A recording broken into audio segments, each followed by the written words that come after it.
Most people believe that learning fast is a talent, something you're either born with or not. They think smart people absorb information effortlessly while everyone else struggles, forgets, and falls behind. But neuroscience tells a very different story.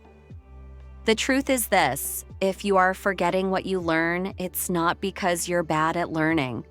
It's because you were taught the wrong method. And once you understand how learning actually works in the brain, you can learn anything faster.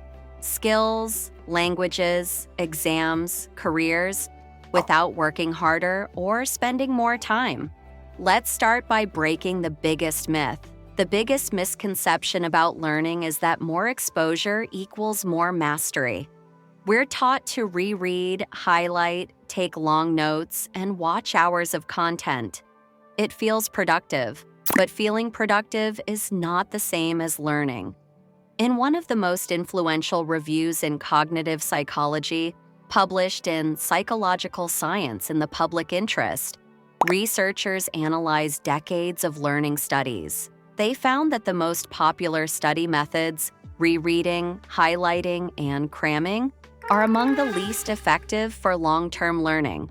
Why? Because your brain confuses recognition with understanding. When you reread something, your brain says, "I've seen this before." That familiarity creates an illusion of competence. But recognition is passive, and learning is not. Real learning happens when your brain is forced to work. Another myth is that intelligence determines how fast you learn. But research shows that long-term retention has little to do with IQ. What actually matters is whether your brain is required to retrieve information, not consume it. This brings us to the first principle of fast learning. Learning is not input-based, it is output-based. One of the most powerful findings in cognitive science is called the testing effect. In a famous study by psychologists Henry Roediger and Jeffrey Karpik, students who tested themselves remembered far more information than students who spent the same amount of time rereading. Not because tests are magical, but because retrieval strengthens memory. Every time you try to recall information without looking, your brain rebuilds that neural pathway. That rebuilding is what creates learning. Struggle is not a sign of failure. Struggle is the mechanism. Now let's talk about how to apply this in real life. The first step to learning anything fast is to learn less, but precisely. Your brain has limited processing capacity. This is explained by cognitive load theory, developed by psychologist John Sweller. When you overload your brain with too much information at once, learning collapses. Instead of marathon study sessions, focus on one concept at a time. Short, focused sessions where you aim for clarity, not coverage. Depth beats volume every single time. The second step is active recall. After learning a concept, close the book, close the video, and ask yourself, what do I remember? Say it out loud, write it down, explain it in your own words. This feels uncomfortable, and that's exactly why it works.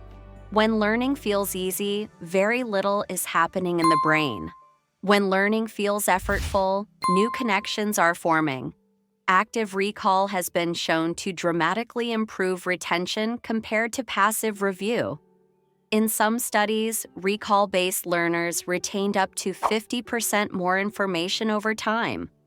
The third step is spacing. Your brain is designed to forget. This is not a flaw, it's a feature. The psychologist Hermann Ebbinghaus demonstrated this with the forgetting curve, showing how memory fades rapidly without reinforcement. But when learning is spaced over time, instead of crammed, forgetting slows down and retention strengthens. This is called spaced repetition, and it has been confirmed across hundreds of studies. Reviewing information after increasing intervals, 1 day, 3 days, 1 week, is far more effective than reviewing everything at once. Spacing tells the brain, This information matters. Keep it. The fourth step is application and teaching. If you want to know whether you truly understand something, try teaching it simply. Albert Einstein famously said, "If you can't explain it simply, you don't understand it well enough." Teaching forces your brain to organize, simplify, and connect ideas.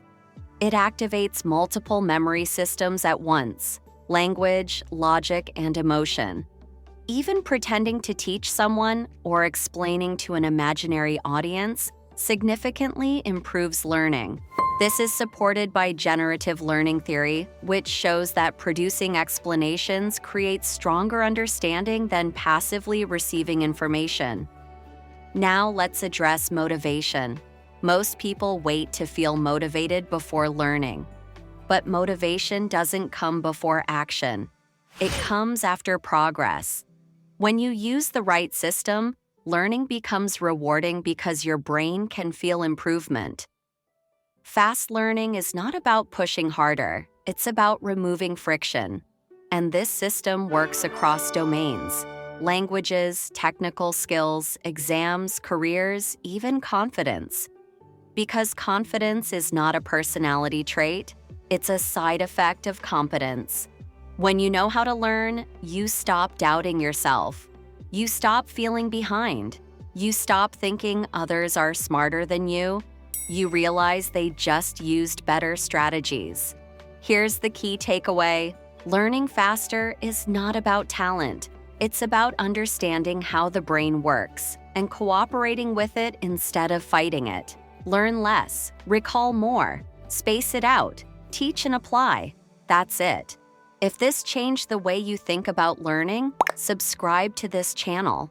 I focus on evidence-based tools, not hype, not motivation quotes, but methods that actually improve your thinking, skills, and performance. And ask yourself this: what is one skill you've been telling yourself you're bad at? Now you know the truth. You were never bad at learning. You were just never taught how. Start today. Thank you for watching, and don't forget to subscribe.